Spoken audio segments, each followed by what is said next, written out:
been really engaging. The OTT panel has been one of the hottest panels in the session, and we have a whole bunch of exciting conversations planned today.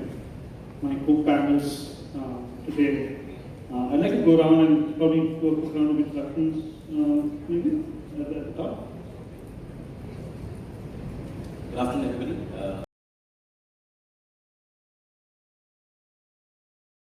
Rahul Mishra.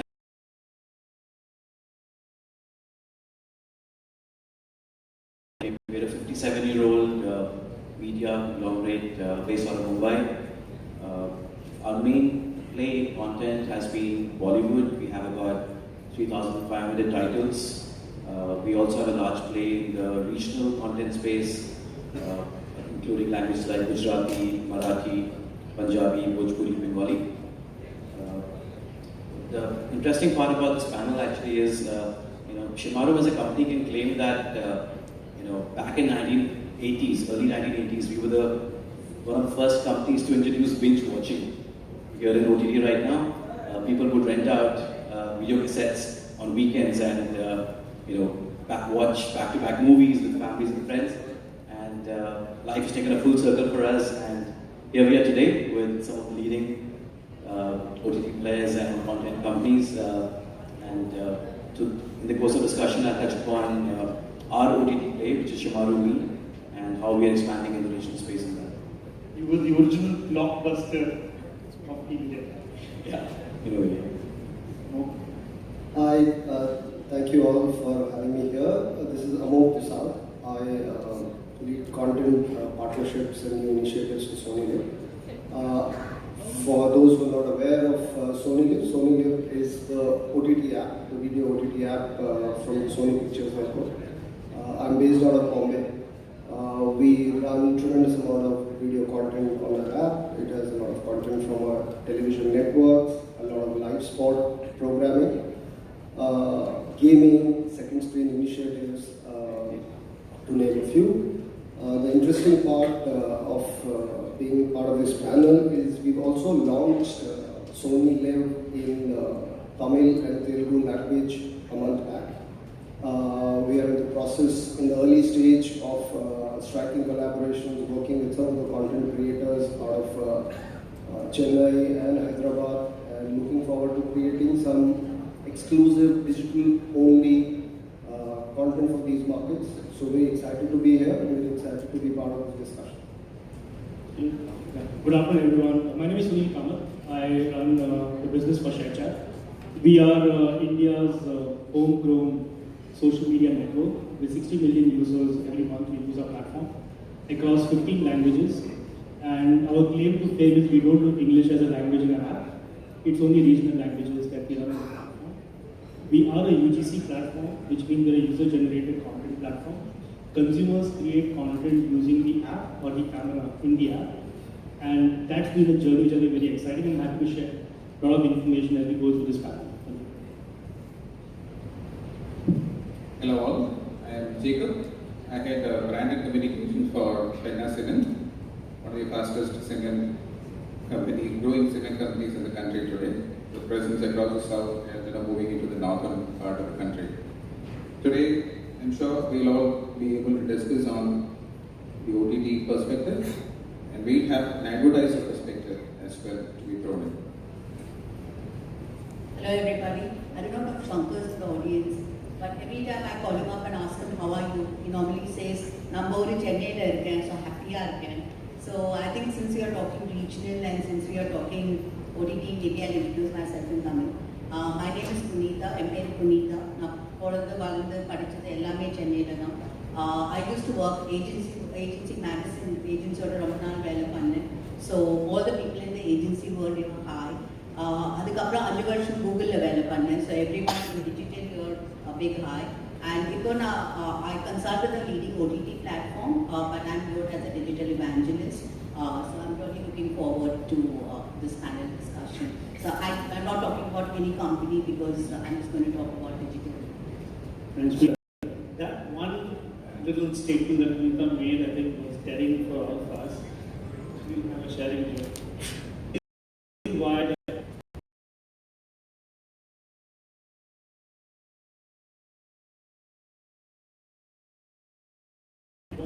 the play that they've got as a regional language. We just spoke before we came on stage that language unites consumers, and we get consumers from around the world who download the ShareChat app because they just want to follow content in their local language, and that's a learning in itself.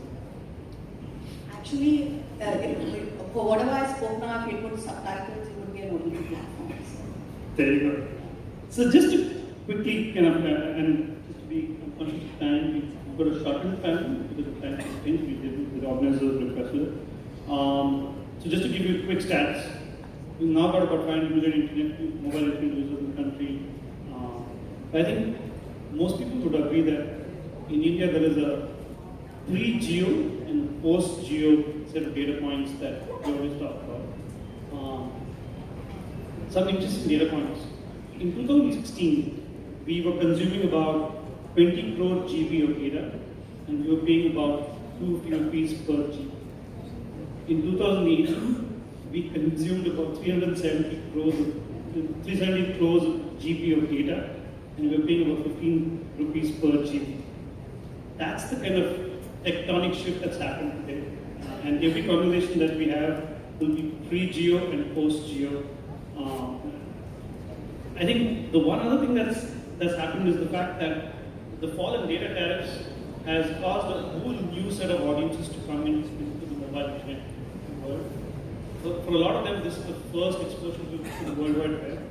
And estimates are that video will contribute 75% of share of mobile internet by 2021. From a consumer perspective, it's a very interesting play at this point in time. The 30 plus OTT players today, a whole bunch of them represented here on stage as well, and a whole bunch of them out there. Consumers are spoiled for choice. At the outset, I wanted to put out three broad models. There is the subscription services, which we call SVOD services, subscription video on demand services, where you pay to become a subscriber. There is the advertiser-driven services where where there's premium content only, where it's monetized using advertising, and there is advertising-driven user-generated content that from a consumer perspective, I think consumers are spoiled for choice, and from a platform perspective, I think there's increased fragmentation. So, Lisa, do you want to talk about the consumer perspective, the kind of choice that's available today, and the kind of unique insights that we're able to see from consumption perspective? Actually, the OTT space is very, very simple. If you know all the jargons that surround the space and the jargons that surround the digital space, OTT consumers consume content exactly like television. So you can ask any OTT platform here, and you will figure out the top programs that they consume are exactly the top programs on television. You look at, for example, the repeat viewership that happens, for example, an episode. If someone watched, for example, the first episode of Pandian Stores, then they continue watching Pandian Stores on the OTT platform, right? I mean, so loyalty to episodes and to programs is exactly similar to television. You look at, for example, the time that they spend, it's exactly the same as television. So all OTT platforms, in a way, are just a television channel content that's available, for example, in another screen, which is a mobile screen or the computer screen. And essentially what you do is that you're consuming the content exactly the way a consumer consumes television. In fact, one of the leading OTT players like Hotstar, actually go to market with this line that says, much like TV, just smarter. So everything about the OTT platform is very similar to TV. So all of you use television as consumers, as advertisers, as agencies. You just replicate that behavior on an OTT platform, and the only thing you do is that you've got the science of digital that comes into it, and therefore you just make smarter decisions and get smarter ROI by being actually on an OTT platform. One additional point I wanted to add before I pass it on to you. One starting piece of data was that if Indians spend about 2 minutes on an average in 2012 on the mobile internet watching videos, at the end of 2019, we'll be spending about 67 minutes a day watching mobile internet videos, and that's the global average as well. So the kind of consumption change that's happening, it's pretty significant. I would agree with that. I think, going on with that, we are talking about almost 8 plus GB of data being used by an Indian currently today. We are much ahead than even China. Also 5 plus GB today. But this has happened about the problem. The basic thing is the VIP, the person-in-person theory. Because see, somebody is able to devote his own personal liking, and as a social person, what he wants to see, and as an individual, what he wants to see at his leisure. The appointment viewing to the convenient viewing. So the me time is getting consumed specifically for those channels which I personally prefer. So we find even on this particular category. So this I'm sure is the mainstay of OTT, probably going forward because of the content. To your point, Netflix global CEO Reed Hastings famously said, "We are now competing with sleep." Right? So Exactly. that's the kind of consumption habit change that we're seeing here. Oh, you have a point. I was just on a lighter note, before this panel started, we had all agreed to disagree with each other. So I just had a small observation on what Meeta had said. So while bulk of content consumption on OTT platforms is catch up of linear television shows that you miss either on TV or you're not at home at that time, you catch up on them. But very interestingly, one consumer insight that we picked up in some of our consumer work is, and if you reflect upon how you have yourself consumed video, you would realize that TV inherently is a shared experience. TV always is a single TV home, which is bulk of the country, and people's family sort of comes together and watches it. While the mobile screen sort of offers an individualized and a personalized experience, which has tremendous implications on the kind of content possibilities that this little consumer behavior change can throw out. Just because I'm watching a piece of content in my own privacy, on my own, the kind of content themes, the kind of genres, the kind of storytelling that I can open up suddenly becomes a lot more vast. So compared to TV and even to multiplex to some extent, where again you don't go to a movie hall alone, it's a shared experience, you either go with your friends or with the family. I think one unique thing that sort of is relevant for video consumption on mobile is this individual piece. And that's why some of the original content that you are seeing right now, coming in the local languages or in English or in Hindi, or you will start seeing more and more pronouncement of this streak of consumer behavior. We will see content which is almost unlike TV. The genres that have not been programmed to reach, the insights that you did not see. So shows might get a little more edgier, they might be a lot more out there in terms of the way the treatment is. Continuing the story of just some stats, I think regional, you all probably are aware, on the visual video space, there's about 52% of the market size, Hindi being 38%. So, the likes of Marathi, followed by Bengali, Telugu, Tamil, these are great, potential markets for any content company. But I also believe at the same time, when we have these 200 million people coming on to video streaming platforms in the next 3 years, there's going to be a requirement for these consumers to get familiar content they're used to consuming on TV, for them to be able to adopt to the digital ecosystem. So while edgier content probably works for a 1%, 3% of the audience we have in the country, I think majority of the market needs familiar content, and that's what I think the regional space should look at as well. That's my view. Thank you, Ruth. You just defended me without me having to pick up the mic. Thank you for that. I think it perfectly covers because all the regional content probably would have started with a light banter thing to probably serious ones. And if you even see most of these stuff which is happening is on the love-hate relationships, or probably that kind of a material which still goes on, which is probably changed from the short form to the long form recently. That's what is just happening. But people would want to see something which they love. So if I don't like it, I don't see it. Simple. So the content obviously is what would probably pull the person to see that stuff again. We're going to do a quick fire round so that we can go around different sort of parts at this point in time. Shemaroo, you just recently launched Shemaroo Me, which is your own opinion streaming service.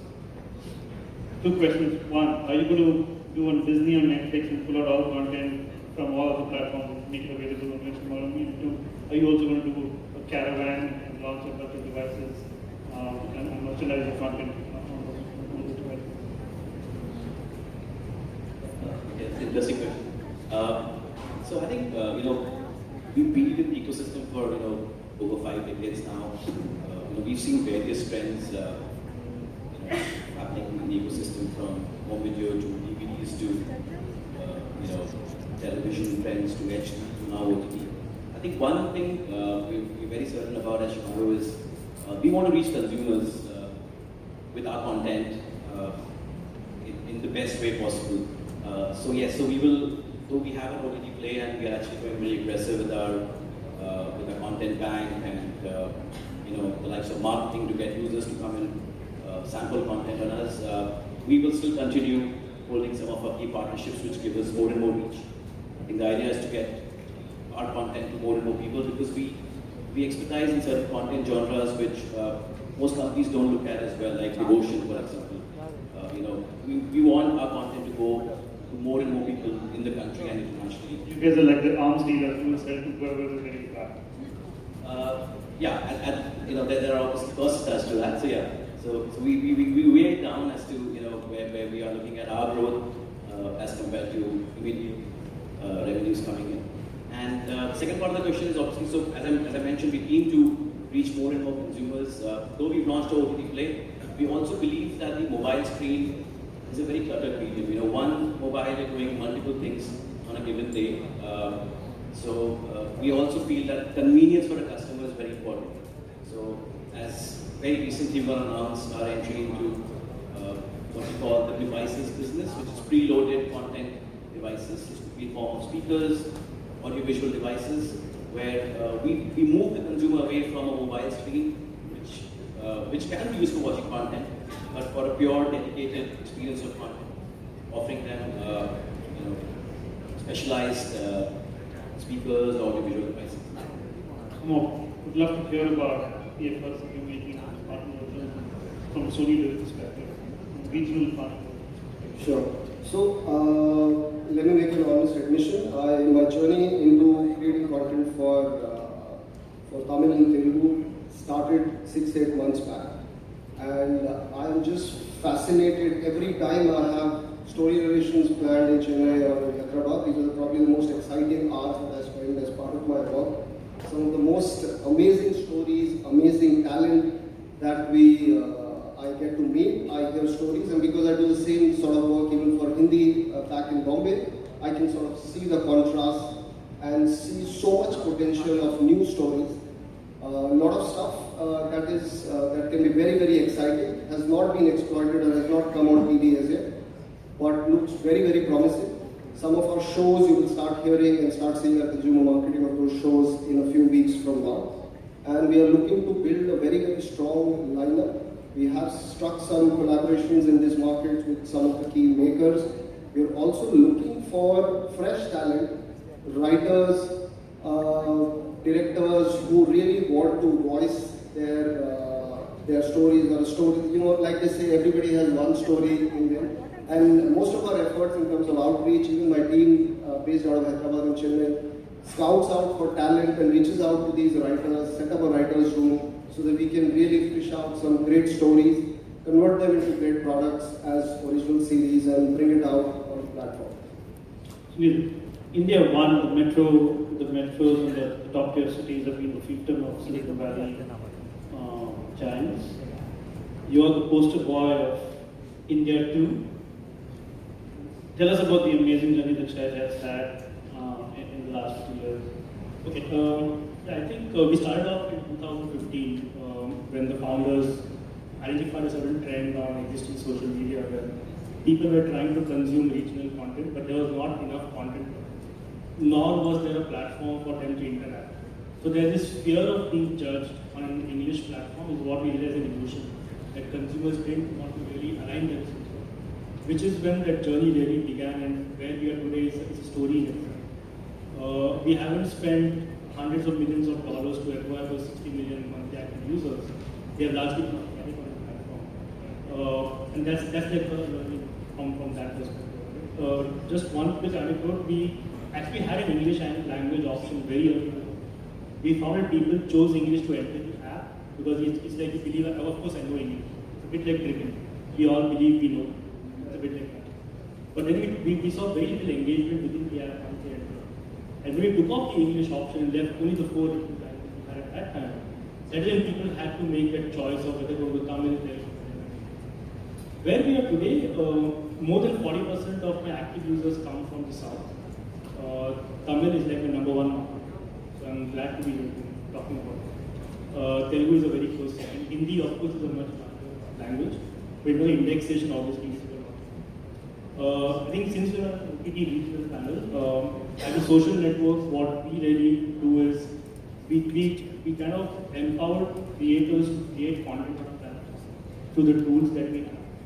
And those creators are now becoming influencers.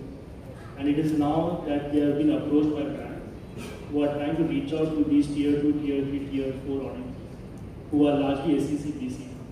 So if you're trying to sell them something which is going to be like a long form content, I think what we do is we get them used to short form video content consumption. It is largely 30 to 45 seconds. It's a vertical swipe format platform. So if people don't have a lot of patience, but that's what they typically love doing is watching 25, 30 videos. And that's where we are. So I spoke about subscription content, advertising-driven content, and then user-generated content. The question for you before we go on to the next person: are you going to do a Snapchat, start producing vertical originals, regional originals? So that's probably the next logical extension. Okay, I think where we are today is our content cost is zero. It will always remain there. I don't see, in the short term, I don't see ShareChat investing in creating ShareChat originals. We made an experiment a year back. We have some learning about it. But I think there is enough room for us to partner with others who are more keen to reach our audience and find a more suitable way of integrating experience than trying to learn and build on it.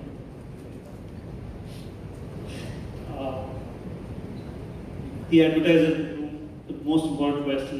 The eyeballs, the particular eyeballs have moved from television to digital. The shift in ad dollars is more gradual. How soon do you see this shift happening, and what are the many challenges that you're seeing in making that shift, and what can you do with platforms to fast track that shift in ad dollars?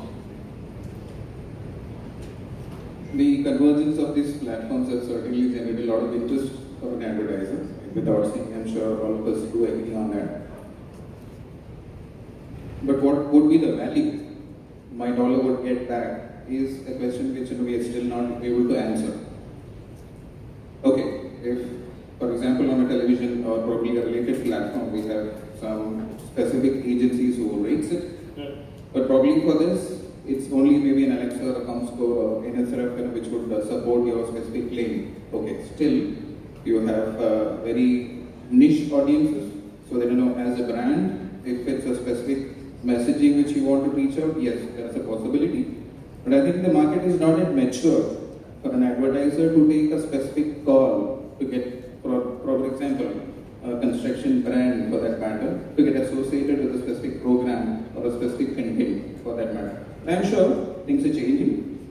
Any brand for that matter is willing to probably spend a buck on these platforms now because they see some results, there's a lot of following, at least there is a lot of social changes from the way people would see it. I'm sure this is the way forward, but maybe over a few period of years, or probably lesser, I'm sure there could be something which is going to have a measurable thing specifically on this platform, so that each of us could take an informed decision. I think this is the way forward. Punita, I was going to ask you, and I think you know what I'm going to ask you. You're probably the person who's got the most well-rounded perspective. You've got all the perspectives. What is it that we can do as a group, as a group of platforms to help enable that shift in ad dollars and actually keep up in proportion to the kind of shift in consumer consumption that's happening? First of all, I think OTT is now mass. I think OTT platforms today claim a reach of 300 million, 350 million, 400 million. And I'm not too sure there are even too many television channels who can claim that reach.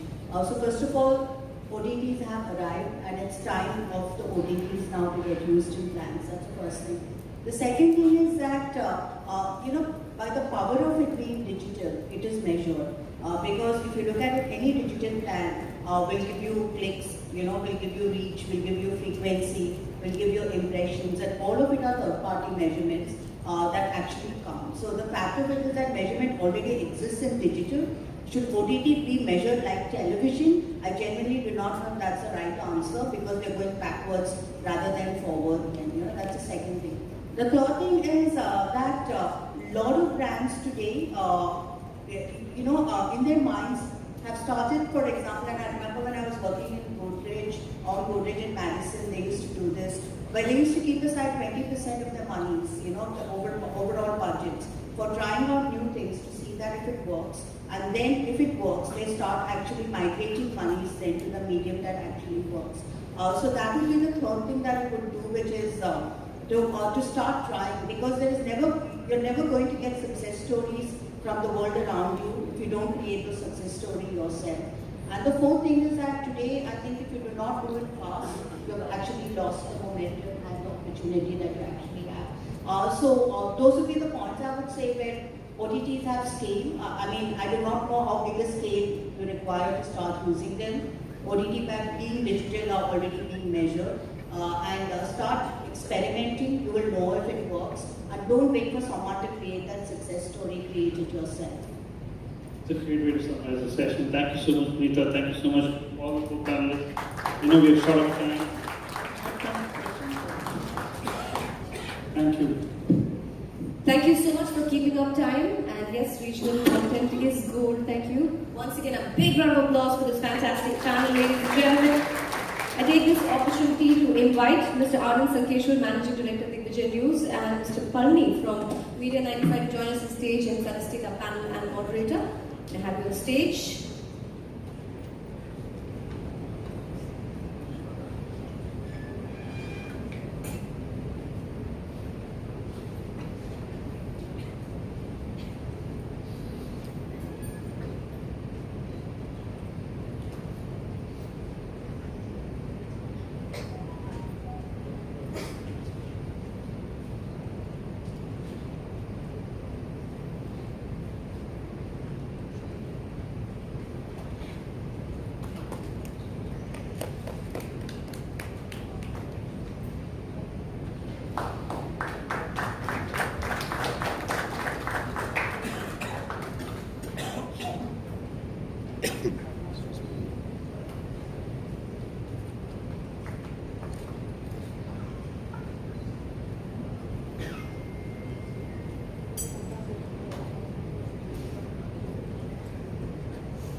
Our next session will be on the role of audit agencies, and it's going to begin right away.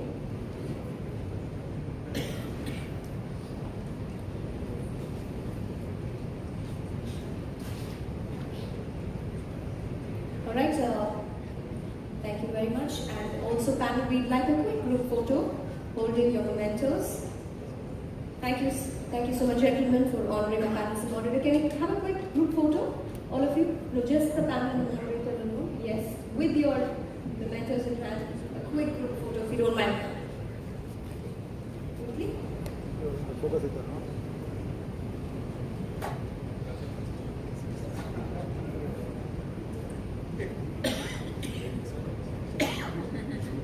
All right, our role of audit agencies is our next session. I take this opportunity to invite Mr. Chandrasekhar Mantha, Partner, Deloitte India, Mr. Chaitanya, Head Marketing and Communications, SRM University, Mr. Madhavan P, Executive Vice President, TVS Tires, Mr. Karan Kaurani, Vice President, Media and Consumer Discretionary, Elara Capital, and moderated by Mr. Mohan Joshi, Managing Director, Mass Media. Stage. Ladies and gentlemen, a nice big round of applause for this panel and team, the role of audit agency. Over to you, gentlemen.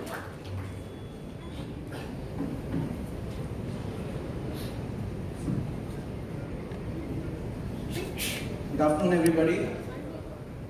Is there some energy in the room or not? After lunch, normally the energy depletes. So, well, the session that we are going to be talking about is going to be a very interesting and a very, I would say, sensitive topic as well. Audit. So, audit is never seen as a very positive thing, whether it is by the agencies or by the clients. And I have with me an esteemed panel over here representing clients, and in fact, Madhavan is my client in actual life, so it's even more realistic from that perspective. And we have the audit agencies also represented here.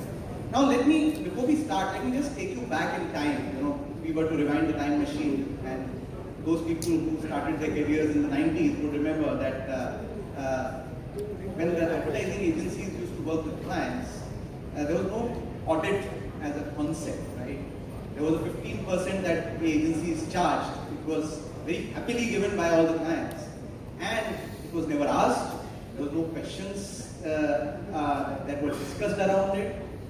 It was only with time when the disintegration happened, the agencies became media agency, creative agency, PR agency, out-of-home agency, and then the complications of media, I would say, fragmentation, and also somewhere the break of trust that happened between the agency partners and the clients, with the role of audit agencies as third partners.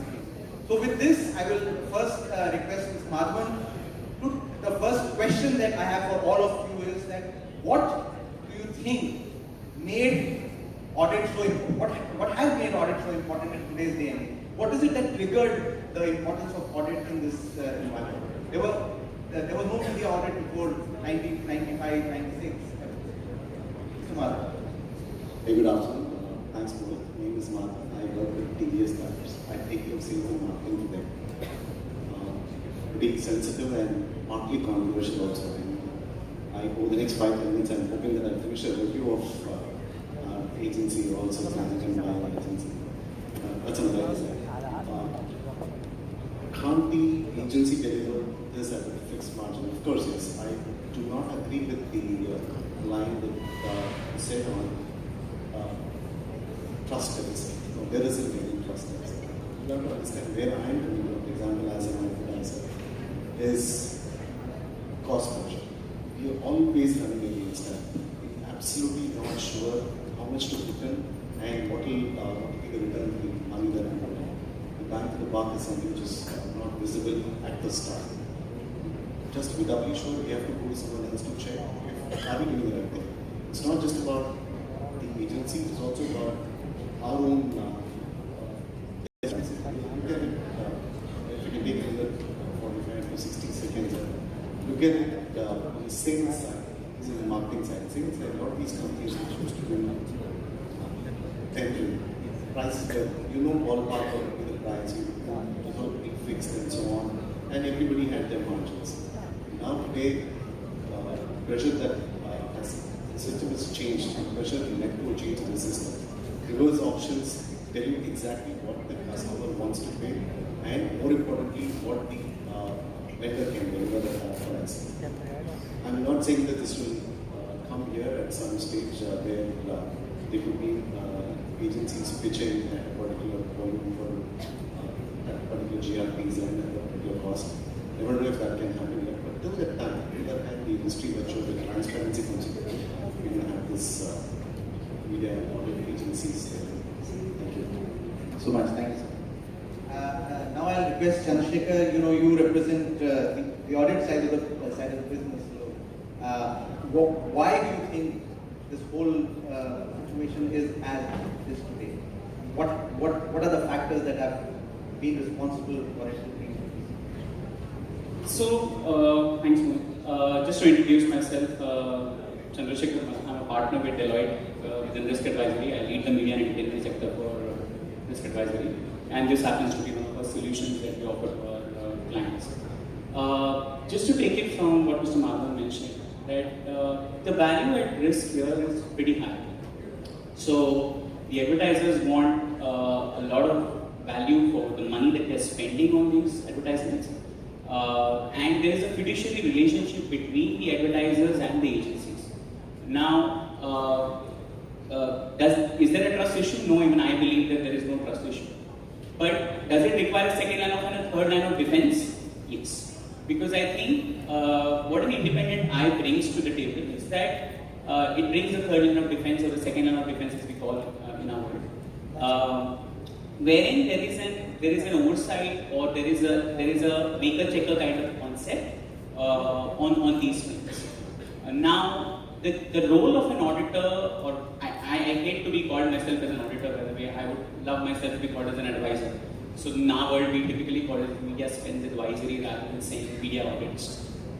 So when I'm talking about advisory or I'm talking about reviews on audits, the role of a media auditor or media review has changed over a period of time. Where it started from pure play compliance to rate benchmarking to now it's more on helping the client decide. Now it's more on partnering with the agency and the client to take them to the best path. And I think I don't see ourselves as on a different side with the agencies. We are pretty much on the same side, and we are jointly working towards a common objective of getting our clients up. I think that's what my take on the whole audit side. Great, I'm so happy. Being on the agency side, two of my partners are saying that there is no trust issue, which is a very good thing, and that's how it should be. Now I'll come to Chaitanya, and he also represents the client side of the business, and about his views on how he sees audit and what has been his experience. I'll start with saying that 2/3 of the earth is covered with water and 1/3 is with auditors. My colleague panelist Deloitte says that we are working together for a good of a client, but why is that auditor is paid more than an agency? I love it. Makes sense. So I'll tell you how it all arrived. So initial stages in 90s when the media was in booming stage, it all clients had that apprehension whether the media will work out or not, whether you will be able to make that kind of spends and return on investment. Suddenly media started delivering. All the media big companies, the so-called companies who were very small became very big. Then they started increasing the budgets. I come from a client, agency background, and then became a client, so I understand the pain of both sides. So then what you do is, as a brand head, you go and ask more budgets to the management. And once budgets started flowing, the so-called CFOs of the organization, they start seeing that, these people are every year increasing the budgets, but actually brand can grow without advertising. So that's where they will feel that, the so-called 1/3 auditors keep approaching the management saying that we can give a better value to you. So they come to you and talk with the same language which you have been talking for the last 10 years. And they might tell you, I'll be very crude, please. That's the reality what I felt is my own personal opinion. With all the experience that we work with a couple of so-called multi-billion-dollar auditing firms. So when they came and approach and tell you the annual budgets that you present and the kind of media agencies work hard and every day night and try to give you all the numbers, try to understand that's a smart. They are not only talking with the agency and not talking with the channel partners or digital partners. Every client would love to talk to directly with the agency, and there is a greater transparency that has evolved as better than any other place that can ever happen in this media market. So I have a different views on entire auditing firms, auditing media especially, and auditing on strategy, auditing other things. Strategies depends on individual talents to prove about their way of telling to the client. But especially on media, on rates, I feel that eventually, after some point of time, the management will come to know that everything is on white paper and everything will go smoothly, and then it keeps rotating around between the internal marketing team and the agency, because they both are going to be the real front runners to make the business run. Thank you so much, and thanks for the controversial and the counter views, which is important. Karan, I'll request you to give me your point of view on the question. So yeah, just to introduce myself, I am Karan Varani. I work with Elara Capital and I'm in charge of the media and payment research here.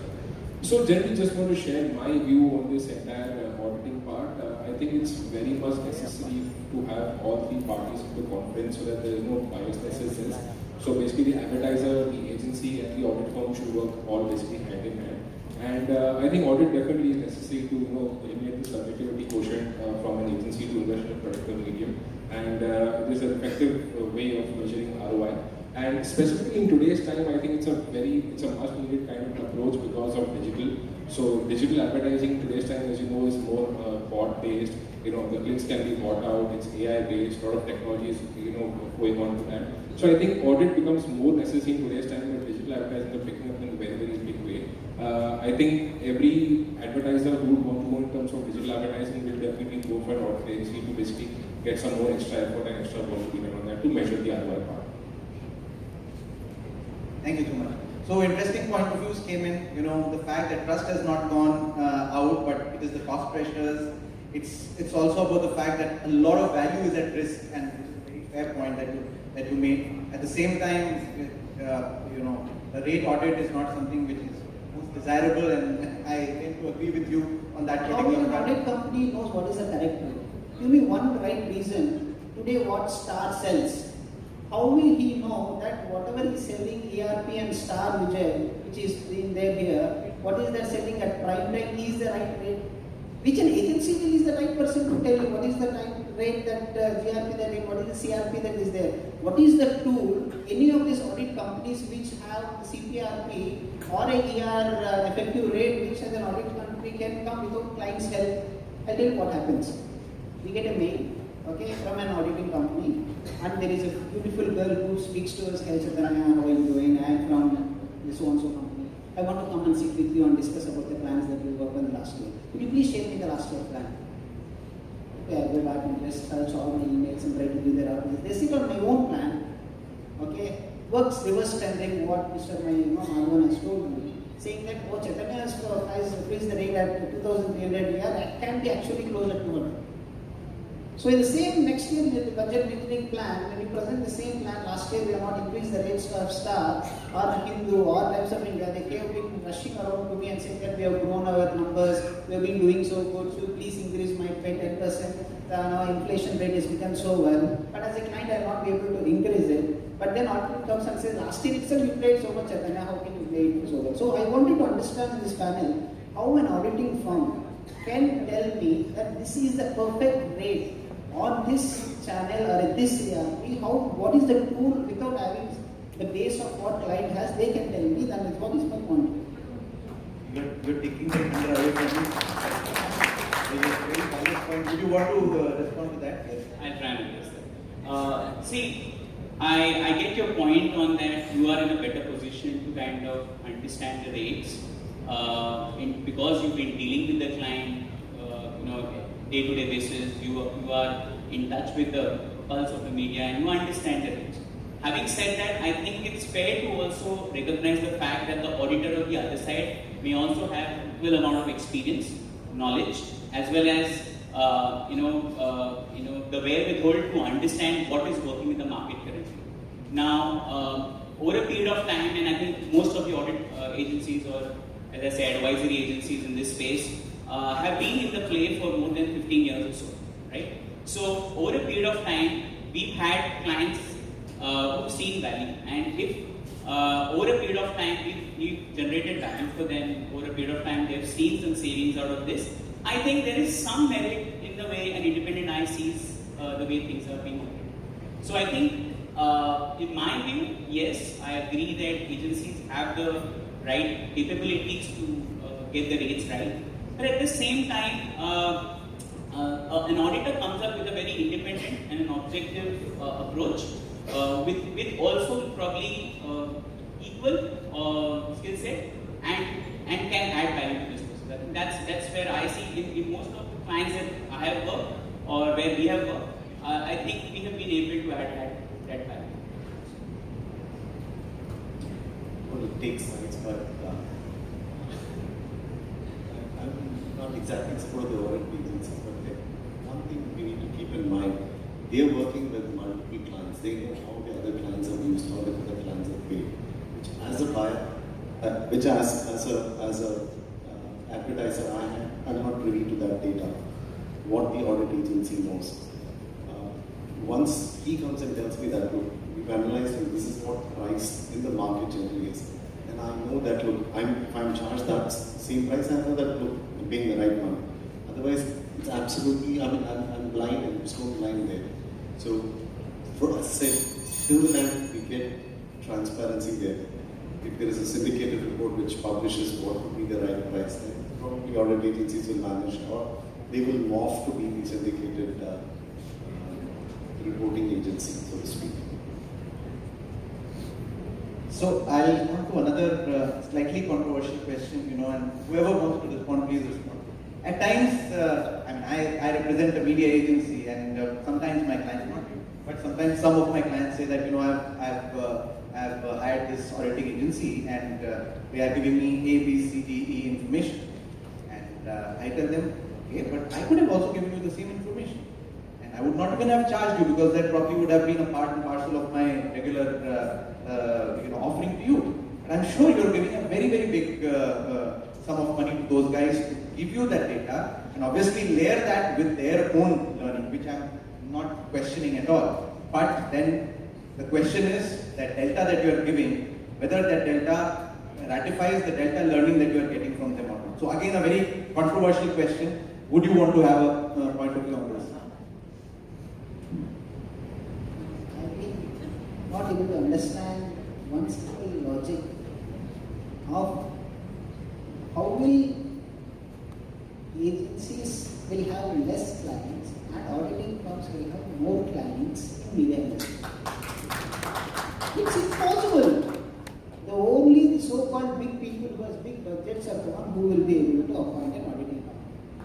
But whereas agency will have top-to-down bottom companies, their rate efficiencies among all the clients will be far, far better than what an auditing firm comes and tells you. So, in whatever, that's one part I said. So, what an auditing firm company can come and give you the visible points is on a theoretical manner. I'll be very open because I work very closely with last 3.5 years with some of the big auditing firms on some of the $500 million project. So, when they come and tell you more theoretical point of view on the media perspective, whether it is digital or whether it is digital, because you need to try to understand that bigger agencies have invested so much of money on the softwares, so much of data they have, so much of day-to-day understanding the kind of things which they are overloaded with the knowledge which the client is having today right now. So I still believe whoever client is telling, agency is taking 30% guys who are able to tell you the data and you are not able to give you the data. There is a communication gap between the agency and the client. But usually, the businesses who depends only on media to get every year spikes of their businesses, whether it is sales or application firms or whatever it is, there's a greater relationship and greater understanding. And actually, they go 1 mile up, down, and go into the market and do free survey for you, and then they come back. So, I think we are narrowing down the discussion to a very small area of the overall media spend advisory kind of call. We are only focusing on the rate part of it. Whereas, if in the world that we are currently and the discussions that we are having with our clients, the areas that we are helping them or giving them advice on has expanded beyond rates. We are setting up dashboards for them. We are setting up technology platforms for them to be able to monitor these spends on a much more rigorous and a regular manner. I think the conversation has moved much larger beyond whether I'm buying at the right rate or not. I think the conversation is also about the processes that I have in place to ensure that I am delivering on the value commitments that I've made to the client. The focus is also on the client side of the processes. The focus is also on detecting ad frauds, which is again a very upcoming topic. So I think the scope of media audits, as we call, has widened much beyond the rate conversation that we are having. And I think that's where the value part of it comes from. So I think one needs to look at it much more broader. I think Irony said the point about the how ad what part is the next big thing right now. I think it's more of analytical framework being added from the audit side than just the agency just looking for the rates and that kind of thing. I think we move much ahead of just the rate part, actually, like I said. So analysis is something which an audit firm would do more effectively than an agency. I think that's where we basically add the value. I think this is a topic that cannot be discussed in 30 minutes because there are many elements to it, and I'm really thankful to everybody for having come and shared their honest opinions with us. And with this, I hand it over to. Thank you so much. Now that was some panel. Really, I mean, it felt like it was watching a news discussion. Chaitanya, and Arnav, you know that. A big round of applause for this interesting panel. Can I invite Mr. Srinivasan, Editor-in-Chief, the Federal.com, and Mr. Nanda Kumar, BBC Sales Radio City, to join us on stage to felicitate our panel and moderator. Thank you very much. Ladies and gentlemen, a nice big round of applause for the team on the stage. I'm also going to be doing the Hindu quiz.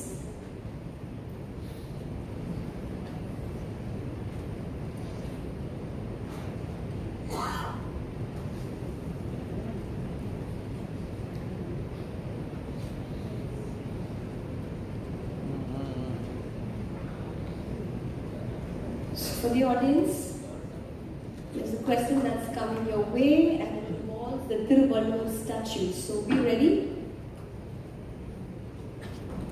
A goodie bag from the Hindu awaits you.